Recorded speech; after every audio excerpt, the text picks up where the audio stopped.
গজ, ঘটক, নৌকো এবং দোলা। দেবীর এই 4 যানবাহনের সঙ্গে আমরা ছেলেবেলা থেকেই পরিচিত। কিন্তু এই 4 যানবাহনে দেবীর যাওয়া এবং আসার মধ্যে একটা শুভ অশুভের যোগ আছে, অন্তত আমরা বাঙালিরা তাই মেনে আসছি দীর্ঘদিন ধরে। শুভ সংবাদ হলো এবার দেবীর গজে আগমন। গজে আসছেন তিনি, যার ফলে ধরণী হবে শস্য শ্যামলা। আরও একটা শুভ সংবাদ হলো Emami healthy and tasty cooking oil presence রান্নাঘরে মহালয়ার প্রাক্কালে আমরা আপনাদের জন্য নিয়ে চলে এসেছি আগমনীর মেনু স্পেশাল উইক। স্পেশালি এর জন্য আসবেন সমস্ত বিশিষ্ট অতিথিরা, কখনো আমি তাদের রেঁধে খাওয়াবো, কখনো তারা এসে রাঁধবেন। আজকে রয়েছেন আমাদের ভীষণ প্রিয়, পরম শ্রদ্ধার, আমাদের ভীষণ আপন একজন মানুষ, পার্থ ঘোষ। Please welcome. নমস্কার দাদা, স্বাগত রান্নাঘরে। তুমি সেই ছোট্ট রান্নাঘরে এসেছিলে। মুশকিল হচ্ছে, তোকে আপনি বলবো না তুমি বলবো? তুই যা বলি। হ্যাঁ বল। তো তুমি ছোট্ট রান্নাঘরে এসেছিলে, তার থেকে রান্নাঘরে একটুখানি বড় হয়েছে। আগে এসেছি, অনেক প্লেটে রান্নাও করেছিলাম, মাংসের প্লেটটা। হ্যাঁ, অনেক কিছু, অনেক গল্প আড্ডা আমরা দিয়েছি। নবাবী মাংস রান্না করেছিলাম। হ্যাঁ, এবং তুমি সেটা একটা মানে অনেক কিছু জানিয়েছিলে, যে মশলা টশলা নিয়ে অনেক কিছু। তো আমার একটা কথা বলো, যে কাল তো মহালয়া, পুজো এসে গেল, কেমন লাগছে? পুজো জানি না, এখন এবছরে পুজোতে সবই ভালো, কিন্তু একটাই কষ্ট হচ্ছে, চারদিকে বন্যা। এবং বন্যায় যারা দুর্গস্ত হয়েছে এবং যারা এই বন্যাতে যারা কিচ্ছু পেল না, একটা গায়ে জামা তো জোরের কথা, তাদের সব ভেসে গেছে, প্রথমেই জানি তাদের জন্য সমবেদনা, এবং ঈশ্বর করুন তারা এই দুঃখটা কাটিয়ে উঠুক। আজকে যখন কথাটা তুললেই আমি বলছি যে একজন বয়স্ক ভদ্রলোক, তিনি বাজারে যাবেন, একটি টাকাও নেই, কেননা তারা দিন আনে দিন খান, অনেক দিন কাজ নেই। এবার বাধ্য হয়ে নাতির ভাঁড় ছিল, একটা লক্ষ্মীর ভাঁড়ের মতো একটা ভাঁড় ছিল, যাতে নাতি পয়সা জমাতো। নাতি ঘুমিয়ে আছে দেখে সেই ভাঁড়টি ভেঙে তিনি টাকাটি নিয়ে গেছেন এবং বৌমাকে বলেছেন যে ও টের পায়নি তো, তিনি সেখান থেকে বাজার করছেন। খুবই দুঃখের ব্যাপার। তবু দেখো, এত দুঃখেও একটা জামা পরেও কিন্তু যখন মানুষ হাসে, এই শারদোৎসবটা এমনই যে সারা জীবনে কিছু পায়নি, কিন্তু এই দিন কিন্তু এর মুখে হাসি নিয়ে তারা ঘুরে ঘুরে ঠাকুর দেখে বেড়াচ্ছে। দাদা অনেক ধন্যবাদ, কেননা এটা বলাই হলো না, যেখানে তুমি এসছো যেদিন, মানে তোমার অনেক দুঃখের দিন, তুমি আপনজনকে হারিয়েছো, মানে তুমি সারা রাত কাল শ্মশানে ছিলে এবং সেখান থেকে তুমি এসছো, অসুস্থতা নিয়ে এসছো।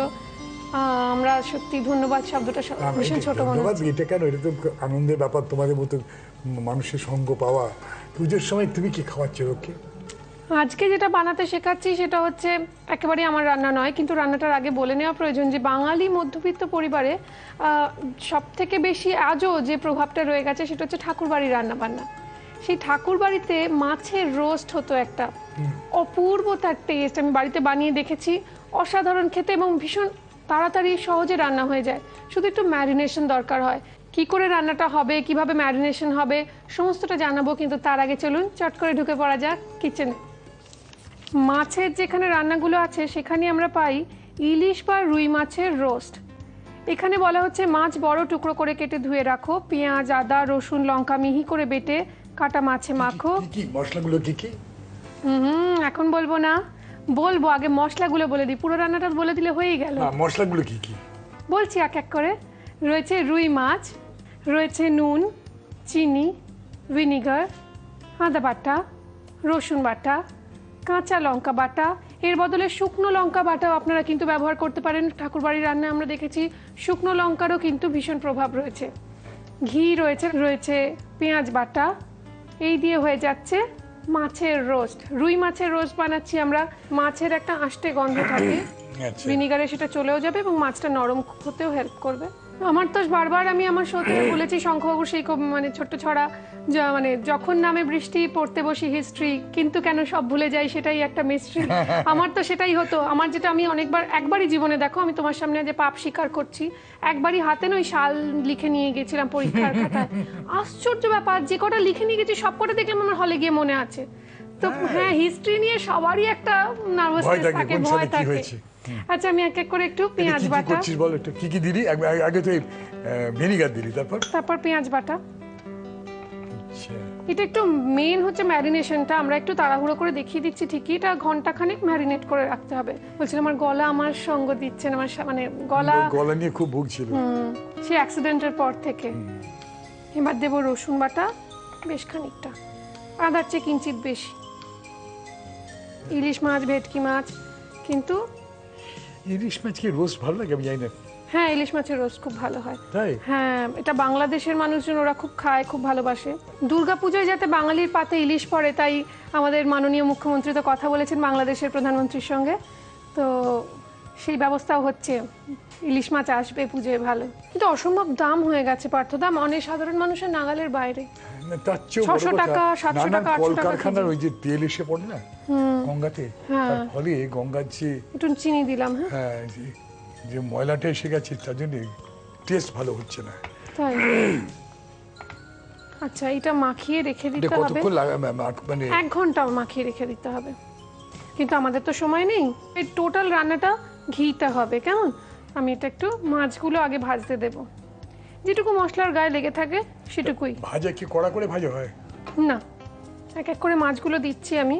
তো তখন শুনি যার রান্না, যার রেসিপি আজকে শেয়ার করছি দর্শকদের সঙ্গে, সেই পূর্ণিমা ঠাকুরকে তুমি পার্সোনালি আমি চেনো। খুব কাছ থেকে পেয়েছি তাকে। তোমরা বলে জানো রঘুনাথের ফ্যামিলিতে একটা জানো বোধ প্রিন্স দ্বারকানাথ ঠাকুরের ছেলে, 3 ছেলে, আরও 2টো হয়েছিল, মারা গিয়েছিল। 3 ছেলের মধ্যে দেবেন ঠাকুর, গিরীন্দ্রনাথ ঠাকুর আর নগেন্দ্রনাথ ঠাকুর, এই 3 ভাই ছিল ওরা। দেবেন ঠাকুর খুব রসিক ছিল না, কিন্তু নগেন যে সে প্রচণ্ড খাদ্যবিলাসী ছিল।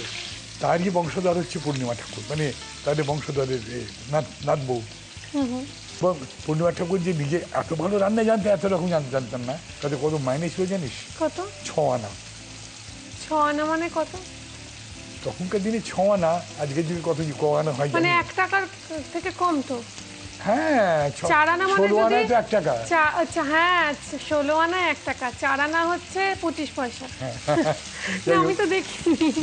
তা সেই 6 আনা মাইনে ছিল তাদের, এবং তাই নিয়েই রবীন্দ্রনাথ সন্তুষ্ট থাকতেন। তাও অর্ধেক সাঁওতাল ছেলেরা অর্ধেক মাইনে দিত না। হ্যাঁ, রবীন্দ্রনাথকে নিজেই চালাতে হতো স্কুলটা, ব্রহ্মচর্য বিদ্যালয়টা।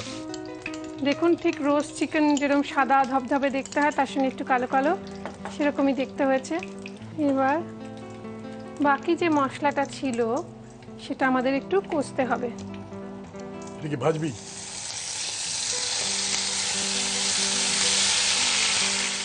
এবার একটু এর মধ্যে 1 চিমটে নুন দেবো, আগে নুন দেওয়াই ছিল। কিন্তু চিনি দেওয়া হয়নি, লক্ষ্য করি করে চিনি দেওয়া নেই। চিনি দিয়েছি। মশলাটা বেশ ভাজা ভাজা হয়ে গেছে, লালচে লালচে হয়ে গেছে। এটা আমরা রোস্টেড মাছগুলোর ওপর দিয়ে দেবো। এটা রেডি অ্যান্ড সার্ভড আপনাদের জন্য, কেবলমাত্র আপনাদের জন্য এই রেসিপিটা। আরও একবার, রুই মাছের রোস্ট বানানোর জন্য প্রথমে একটা মিক্সিং বোলে রুই মাছের টুকরোগুলো নিয়ে ওর মধ্যে একে একে ভিনিগার, পেঁয়াজ বাটা, আদা বাটা, আদার রস, রসুন বাটা, রসুনের রস, কাঁচা লঙ্কা বাটা, স্বাদ মতো নুন, সামান্য চিনি দিয়ে ভালো করে মেখে ম্যারিনেট করে 1 ঘন্টা মতো রাখতে হবে। এবার ননস্টিক ফ্রাইং প্যানে ঘি গরম করে ওর মধ্যে মশলা মাখানো মাছের টুকরোগুলো ভেজে তুলে নিয়ে সার্ভিং প্ল্যাটারে সুন্দর করে সাজিয়ে রাখতে হবে। এবার ননস্টিক ফ্রাইং প্যানে আরও একটু ঘি গরম করে তাতে সামান্য চিনি ফোড়ন দিয়ে ওর মধ্যে ম্যারিনেট করার মশলা আর সামান্য নুন দিয়ে ভালো করে নাড়াচাড়া করে ভেজে রাখা মাছের ওপর ছড়িয়ে দিয়ে গরম গরম সার্ভ করুন রুই মাছের রোস্ট।